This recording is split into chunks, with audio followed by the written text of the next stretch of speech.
नमस्ते। हिंदी की इस क्लास में आप सब लोगों का एक बार फिर से स्वागत है।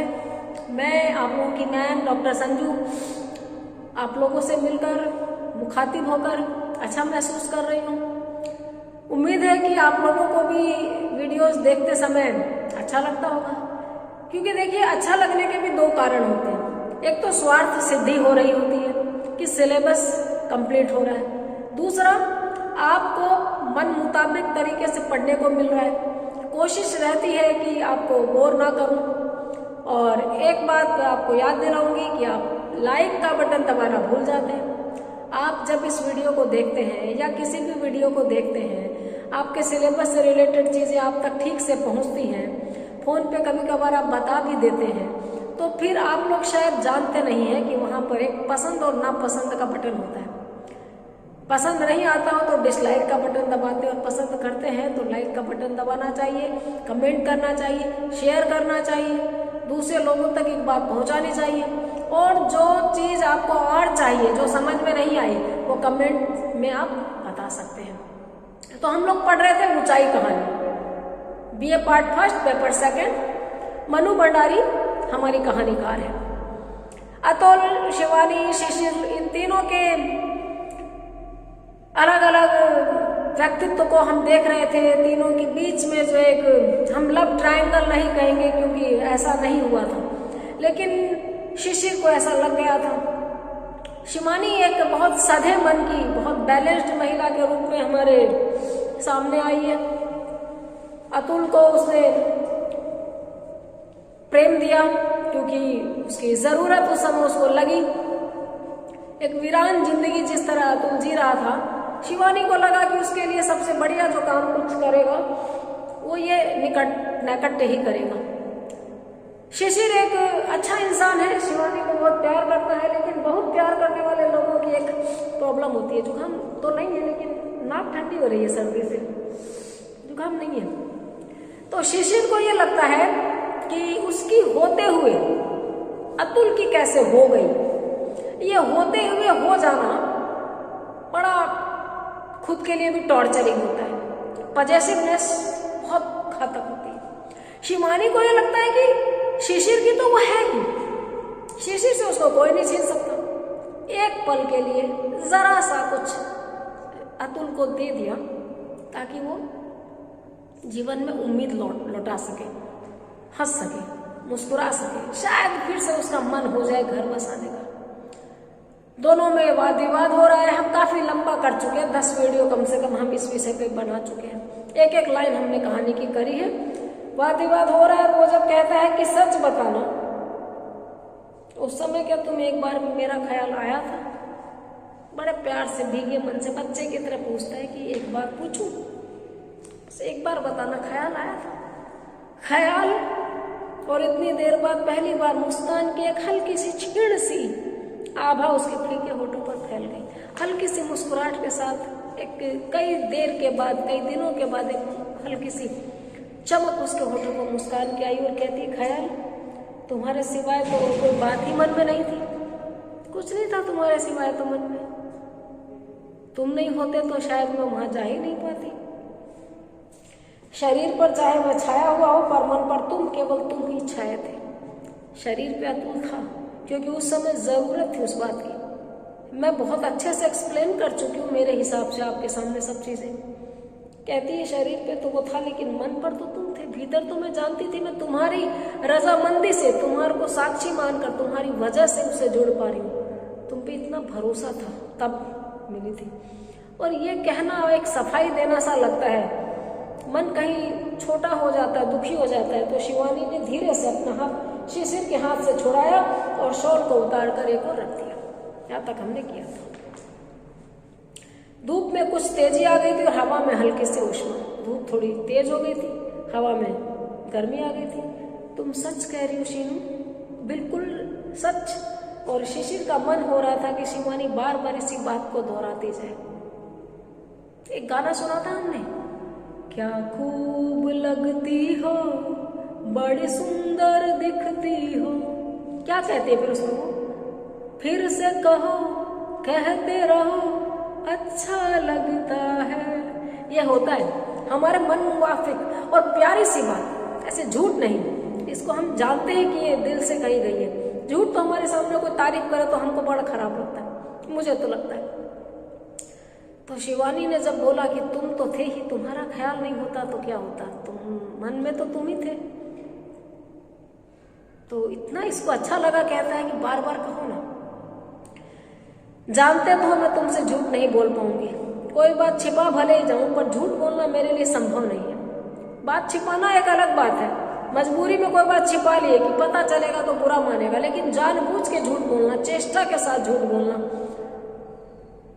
और बात को कायदे से आने नहीं देना, दोनों दो चीजें। नहीं तो क्या मैं जानती नहीं कि एक बार भी मैं पश्चाताप के 2 शब्द कह दूं तो तुम्हारे मन का सारा मलाल दूर हो जाए, सारा क्रोध बह जाए। पर जो चीज मैं महसूस नहीं करती उसे झूठ बोलकर तुम्हारे सामने स्वीकार नहीं किया जाता। मैं जानती हूँ तुम्हारे मन को। शिवानी कहती है कि वो शिशिर को इतना तो जानती है कि अगर वो रो देती, गिड़गिड़ाती, माफी मांग लेती कि मुझसे गलती हो गई, तो वो उसको माफ कर देता। लेकिन गलती जैसा भाव आया ही नहीं, तो वो जबरदस्ती कैसे मांगे? ईमानदारी भी तो जरूरी है ना। एक जरा से झूठ से मेरा सारा भविष्य जो कहते हो सुरक्षित रह सकता था, पर वह भी तो नहीं बोला जाता। एक जरा सा झूठ कि माफ कर दो मैं भाग गई थी, एक जरा से झूठ से पूरी गृहस्थी जो की तो सुरक्षित रह सकती थी। लेकिन चूंकि ये बहकी नहीं थी, इसने एक निर्णय सोच समझ के लिया था। इसने उस रिश्ते को, उस संबंध को उस समय औषधि की तरह आजमाया था। टच एक थेरेपी की तरह उसने उसके जख्म को हील करने के लिए, घाव को भरने के लिए ली थी। तो वो कैसे झूठ बोलते? और अतुल ने तो चाहा भी नहीं था, तो अतुल का नाम वो लगा दे। अतुल ने जिद की अतुल को बदनाम कर दे, जैसा कि आम आदमी कई बार दुखी होकर सारे ब्लेम को सामने वाले पे लगा देता है। डरपोक होते हैं, कायर होते हैं ऐसे लोग। इस बार शिवानी ने शिशिर का हाथ अपनी दोनों हथेलियों में ले लिया और धीरे धीरे उसे सहलाने लगी। पहली बार इसको लगा कि कोई गुंजाइश है शिशिर को मनाने की, शायद इसके मन में प्रेम है जिसको ये छुपा रहा है और टटोल कर मुझे से सुनने के लिए आतुर है। तो देखिए, स्पर्श बहुत बड़ी चिकित्सा है, बहुत काम आता है। जब आप दुखी है, कोई हल्की हल्की उंगलियां आपके बालों में फिरा दे, सरदर्द ठीक होता है कि नहीं मुझे नहीं पता, लेकिन हल्का जरूर लगता है, बोझ कम जरूर लगता है। शिवानी ने इसी कोशिश के क्रम में उसकी दोनों हथेलियों को अपने हाथों में लिया और धीरे धीरे उसे सहलाने लगी। मान लो शीनू, वह आज आकर तुम्हें ही मांगने लगे तो तुम्हारा दायित्व तो तुम्हें किस ओर ले जाएगा? अभी मन भरा नहीं है शिशिर का, डरा हुआ है, एकदम आश्वस्त होना चाहता है कि शिवानी जो है उसी की है, शिवानी नहीं जाएगी। तो एक डरे हुए बच्चे की मानंद एक सवाल करता है कि मान लो अतुल आज आके खड़ा हो जाए सामने और कह दे कि वो तुम्हारे साथ ही खुश रहेगा, तुम्ही को मांग ले, तो तुम्हारे दायित्व बोध, तुम्हारी जिम्मेदारियां तुमको किस तरफ ले जाएंगी, उसकी तरफ या इधर? ऐसी बात भी तुम्हारे मन में क्या आती है? देखिए, बात तो किसी के मन में कोई भी आ सकती है, लेकिन ये जितनी सुलझी हुई है, जितनी ज्यादा ब्रॉड माइंडेड है, हर आदमी वहां नहीं होता है। एक बच्चा, एक उलझा हुआ मन, एक दुखी मन, एक घबराया हुआ, डरा हुआ इंसान जिस तरह सोच सकता है वैसे शिशिर सोचता है। कहती है अतुल अपनी सीमा जानता है, अतुल अपनी सीमाएं जानता है। जो उसका नहीं उसे पाने की लालसा भी कभी नहीं करता, जो उसका नहीं है उसको पाने की लालसा भी नहीं करता। कोशिश करना तो दूर है, कोशिश एक अलग चीज है, लालसा तो मन ही मन कर सकते ना। बहुत बार मेरे साथ भी होता है कि मुझे पता है वो चीज मेरी नहीं है, तो फिर लालसा ही नहीं आती मन में, मन वहीं का वहीं ठहर जाता है कि नहीं भाई, जो अपनी नहीं उसके बारे में क्या सोचना। और कोशिश करना तो एक और अगला स्टेप है। अपने को कष्ट देना वह जानता है, दूसरे के लिए कष्ट का कारण बनना उसका स्वभाव नहीं। कुछ लोग होते हैं, उनको जिस चीज की लालसा होती है वो जानते हैं कि वो नहीं मिलेगी, तो उसके अभाव में खुद को दबा के रह सकते हैं, अपने पे प्रेशर बना सकते हैं, अपने दिल को तोड़ सकते हैं, पत्थर बन सकते हैं, लेकिन सामने वाले पर दबाव नहीं बनाते। और मेरे दायित्व की बात उठाकर व्यर्थ ही क्यों अपने को नीचा गिरा रहे हो? और मेरा दायित्व किधर है, मेरा तुम्हारा का प्रयोग हम नहीं करेंगे, और उसका दायित्व किधर है, उसकी स्थिति किधर रहेगी, ये चीजें बोल के तो शिशिर जैसे अपने को नीचा गिरा रहा है। शिशिर ज्यादा दायित्व समझता है, ये कहती है। और मेरे जीवन में तुम्हारा जो स्थान है उसे कोई नहीं ले सकता, लेना तो दूर, उस तक कोई पहुंच भी नहीं सकता। कहती है तुम क्यों छोटा बन रहे हो, तुम्हारी जो स्थिति है मेरे जीवन में, तुम्हारी जो जगह है मेरे लाइफ में, वो क्या कोई ले सकता है, और लेना तो दूर, उस तक भी कोई नहीं पहुंच सकता, समकक्ष भी नहीं हो सकता उस जगह को, लेना तो दूर है। सोचा भी कैसे इसने, ये दायित्व वाली बात इतनी छोटी आई कैसे, शिशिर की जगह इतनी कम थोड़ी है। हम अपने को कई बार किसी ऐसे कंपेयर कर जाते हैं तो हमारे प्रिय पात्र को भी गुस्सा आता है कि हर किसी से आप अपने को कंपेयर क्यों करते हो, हर कोई अलग अलग होता है। छोटे लोगों से, क्षुद्र लोगों से, निम्न स्तर के लोगों से कंपेयर हम कर जाते हैं हंसी मजाक में, बुरा लगता है, नहीं करना चाहिए। किसी के कितनी ही निकट चले जाऊं, चाहे शारीरिक संबंध भी स्थापित कर लूं, पर मन की जिस ऊंचाई पर तुम्हें बिठा रखा है वहां कोई नहीं आ सकता। किसी से उसकी तुलना करने में तुम्हारा अपमान होता है। कहती है जीवन में किसी के नजदीक चले जाऊं, ऐसा मौका आ जाए, ऐसी परिस्थिति हो जाए कि शारीरिक संबंध भी बन जाए, लेकिन मन में उस समय भी जो स्थान तुम्हारा है वो किसी का नहीं होगा। बहुत कॉम्प्लिकेटेड लाइन है, इन सबको समझने के लिए आपको ऊंचाई कहानी के शीर्षक को सार्थक करना होगा। शरीर दे करके भी आदमी आप पवित्र नहीं होता है, अगर मन में जो प्रिय पात्र को जगह दे रखी हो वो अंत तक सुरक्षित रहे। तो शरीर क्या है, एक माध्यम है, इसको हमने एकदम पवित्र बना दिया है भी बहुत मायनों में। मुझे लगता है कि हमारा शरीर इतना पवित्र है कि हम इसके साथ मजाक भी नहीं कर सकते, हम हाथ भी नहीं मिलाना पसंद करते। लेकिन जब कहानी की इस स्थिति को देखती हूँ, ऐसे ऐसे अनुभव, ऐसी ऐसी चीजें एक नागरिक होने के नाते, यात्री होने के नाते मेरे सामने आई है कि मैं समझती हूँ कि लेखिका कहाँ बोल रही है। पहले इस बात को क्लियर करने के लिए मैं आपको एक छोटी सी कहानी सुनाऊं। मनु भंडारी की एक कहानी, अमृता प्रीतम की मैं एक कहानी पढ़ रही थी। अमृता प्रीतम, मैंने पीएचडी की है अमृता प्रीतम और कृष्णा सोबती में, दोनों बड़ी लेखिकाएं रही हैं भारत की। अमृता प्रीतम की उस कहानी में एक लड़का और लड़की एक दूसरे से प्रेम करते हैं और वो दोनों बहुत दिनों पर कभी 1 घंटे के लिए, थोड़ी देर के लिए किसी महिला के यहाँ किराए पर रूम लेके मिलते हैं। एक औरत जैसे शहरों में देते हैं, अभी ओयो वगैरह है, उस औरत ने लगातार उस लड़के को उसी लड़के के साथ आते देखा था। कॉलेज टाइम के दोनों फ्रेंड। एक दिन उम्मीद के विपरीत वो लड़की किसी और लड़के के साथ में उस औरत के रूम पे रुकने के लिए गई। औरत को बड़ा बुरा लगा, ताज्जुब हुआ कि ये तो ऐसी प्रोफेशनल तो नहीं थी इस तरीके की, पर चूंकि उसको किराया मिला था वो चुप हो गई। उस घटना के 1 महीने बाद वो पुराने वाले लड़के के साथ आई जिसके साथ हमेशा आती थी। दूसरी बार दूसरे लड़के के साथ सिर्फ 1 बार आई थी। अब उस औरत को बहुत खराब लगा, उसने देखा ये लड़का तो इसको कितना प्यार करता है और ये जो है किसी और लड़के के साथ सो गई थी। दोनों जब रूम में रुके, जाने लगे, तो उस औरत से रहा नहीं गया। उसने उस लड़के को बोला, तुमको पता है लड़की तुमको धोखा दे रही है। लड़के ने बिना आश्चर्य किए पूछा, कैसे? बोली, ये हमेशा तुम्हारे साथ आती है और एक बार ये एक और लड़के के साथ आई थी। अब लड़के का जवाब सुनिए। लड़का कहता है कि हाँ मुझे पता है, हम दोनों लंबे टाइम से पढ़ाई करके और नौकरी के लिए संघर्ष कर रहे हैं। हम दोनों को ही नौकरी नहीं मिली, घर वाले हमारा विवाह नहीं कर रहे थे और हमें जीवन भर साथ रहना है। वो लड़का एक अमीर बाप का बेटा है और इसको बहुत प्यार करता था। इसने उससे बात की कि वो एक बार के लिए इसकी बात मान लेगी और बदले में वो इसको इतने पैसे देगा कि हम दोनों शादी करके घर बसा लेंगे। आज आपके कमरे में रुकने के लिए हम लोग आखिरी बार आए हैं, अब हम लोग घर बसाएंगे। जो इसको इतना प्यार करता है उसने इसको घर दिया है और उस घर के मालिक हम दोनों होंगे। वो अब इसके जीवन में कभी नहीं आएगा और मुझसे प्यार करने के लिए, मेरे साथ घर बसाने के लिए हम दोनों की रजामंदी से इसने एक काम किया था। मकान मालकिन देखती रह जाती है और दोनों उसको उचित किराया और कुछ गिफ्ट देकर चले जाते हैं। अब आप क्या समझेंगे इस कहानी के आधार पे? लड़की की वर्जिनिटी चली गई, लड़की का शारीरिक मान मर्दन हो गया, लड़की अपवित्र हो गई, लड़की किसी और लड़के के साथ सो गई, या उसने अपने प्रेम को पाने के लिए अपने शरीर को साधन बनाया था।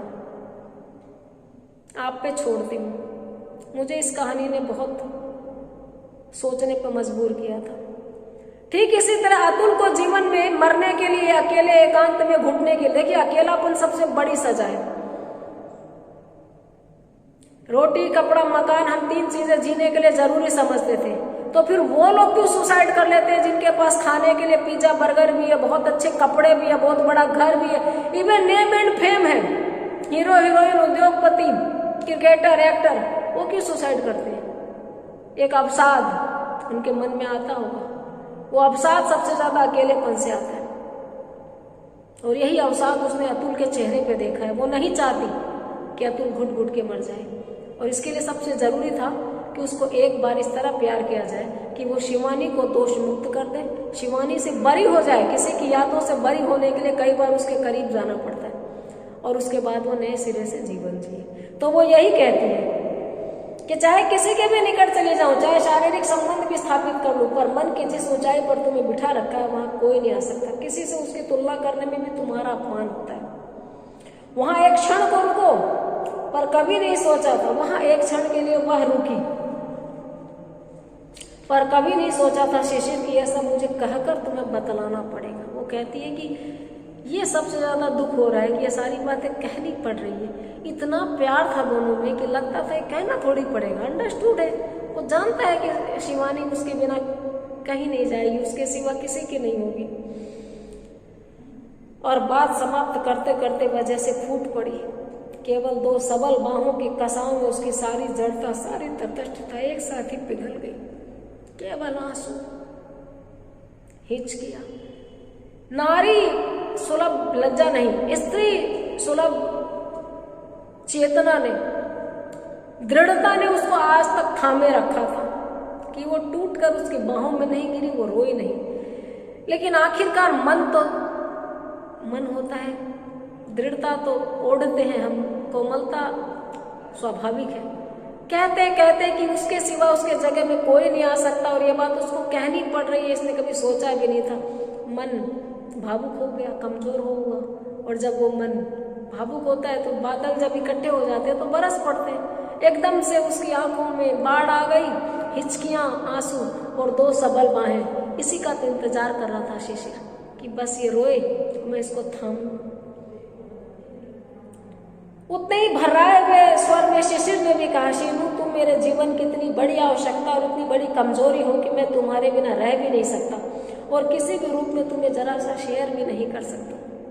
मान लिया आखिर उसने। कहता है कि तुम मेरे जीवन की इतनी बड़ी आवश्यकता, सबसे बड़ी आवश्यकता प्रेम होती है। जीवन साथी, लाइफ पार्टनर, प्रेमी, प्रेमिका, जो भी कह दीजिए, क्लोज फ्रेंड, इतनी बड़ी आवश्यकता है। और ये इतनी बड़ी कमजोरी होती है कि आदमी दवा के बिना जी सकता है, उसके बिना नहीं जी सकता, कि वो उसके बिना रह ही नहीं सकता और जरा सा भी रत्ती मात्र भी शेयर नहीं कर सकता। और उसके आंसू शिवानी की साड़ी से छनकर उसके रूखे बिखरे बालों को भिगोने लगे। शिवानी ने आंचल ले रखा है, वो उसके पास है, रोए जा रहा है और उसकी साड़ी से छन के उसके बालों में उसके आंसू जा रहे हैं। सुनहरी धूप में फैली 2 गुथी हुई छायाकृतियां देर तक कसमसाकर सिहरती कांपती रही।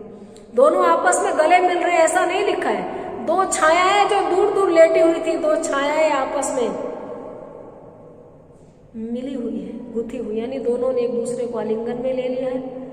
आलिंगन में ले करके रोना, सारे विषाद को धोना, मन की क्लांति को बहा देना, एक बहुत यूनिक अनुभव है जो ये दोनों अभी जी रहे हैं।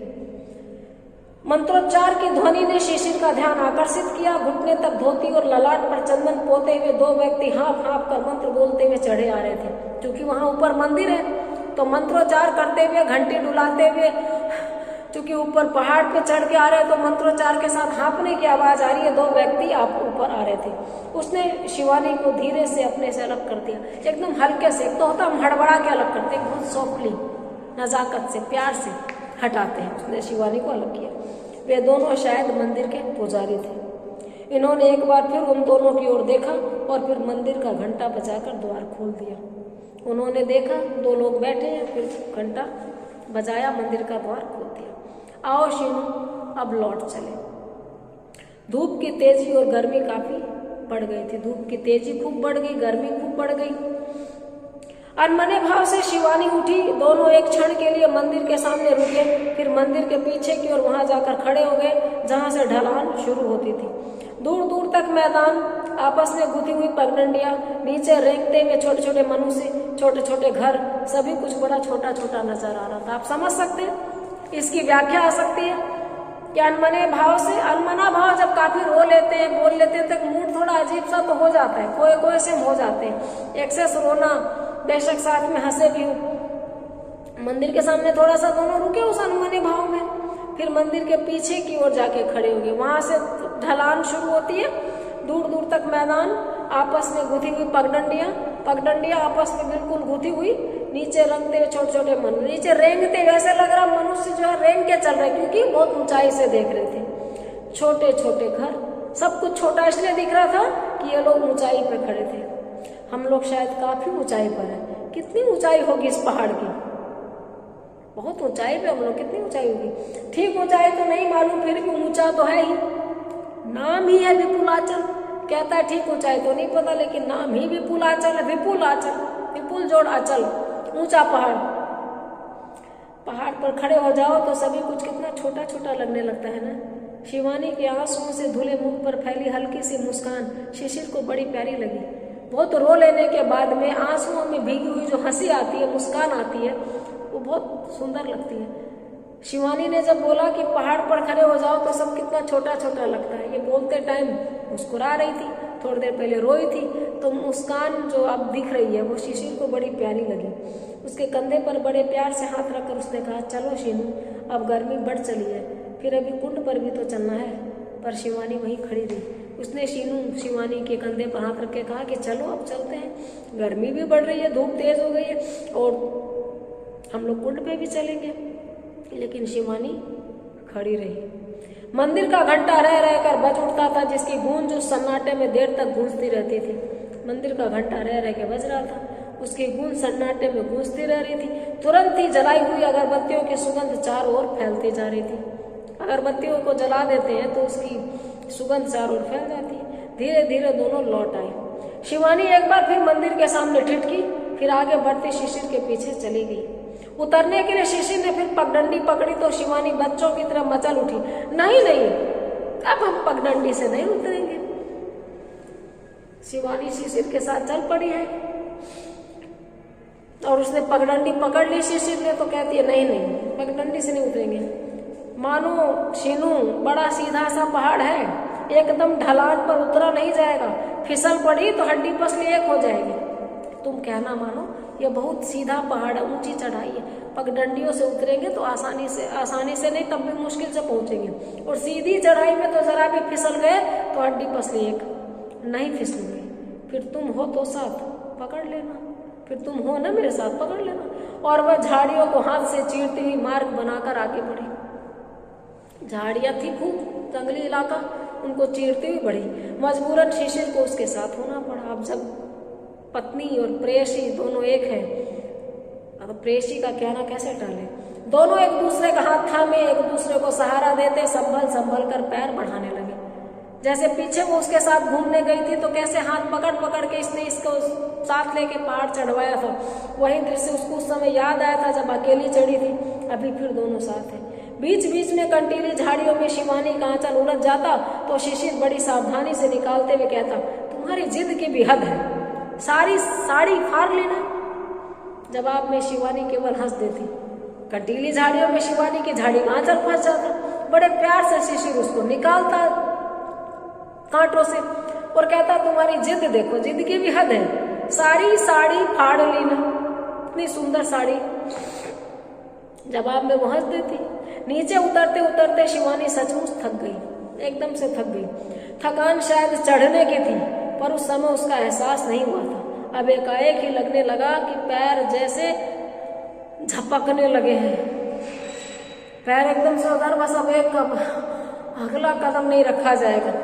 थकान तो चढ़ते वक्त हुई थी खूब, लेकिन उतरते वक्त लग रहा है कि अब भयंकर थक गई। मैं तो थक गई रे। और वो वहीं धम से बैठ गई। यहाँ नहीं, कहाँ बैठ गई, उठो उठो, अभी गर्म पानी के कुंड में पैर डालकर बैठ जाना, सारी थकान मिट जाएगी। कहता हम गर्म पक्का पानी के कुंड में बस पहुंचने ही वाले, पैर उसमें डुबो ना और एकदम से थकान मिट जाएगी। और हाथ पकड़कर एक झटके में उसने उसे खड़ा कर दिया। एक ही झटके में शिशिर ने शिवानी को खड़ा कर दिया। कुंड पर यूं तो हमेशा ही भीड़ बनी रहती है, क्योंकि गंधक के उन गर्म स्रोतों की तासीर कुछ ऐसी ही है कि अनेक रोगी उसमें स्नान करने आते हैं। पर इस समय वहां अपेक्षाकृत भीड़ कम ही थी। सवेरे 10 बजे तक तो जैसे वहां मेला लगा रहता है। गंधक का पानी है, गर्म पानी है, तो लोग अलग अलग तरह के चर्म रोगों को मिटाने के लिए उस पानी में नहाने आते हैं। वहां बहुत भीड़ रहती है। सुबह 10 बजे तक तो मेला सा ही लगा रहता है, लेकिन इस वक्त अपेक्षाकृत थोड़ी कम भीड़ है। अपने शरीर को खींच खींच कर शिवानी ने जैसे तैसे सीढ़ियां चढ़ी, और जब वह कुंड के किनारे गई तब तक तो उसमें खड़े रहने की ताकत भी नहीं रही। कई बार हम इतना थक लेते हैं कि जैसे अपने शरीर को धक्का देके खींच खींच के कहीं लेके जाते हैं, और जब कुंड पर पहुंचे तो खड़े रहने की भी ताकत उसमें नहीं थी। लंबी बोझिल यात्रा करने के बाद देह जैसे एकदम ही निर्जीव हो जाती है, वैसी ही हालत शिवानी की भी हो रही थी। बहुत लंबी यात्रा कर लो, बहुत किलोमीटर पैदल चल लो, उसके बाद जो हाल होता है वो शिवानी का हो गया था। एकदम निर्जीव जैसे, बैठने के लिए भी जैसे कोई पकड़ के बिठा दे।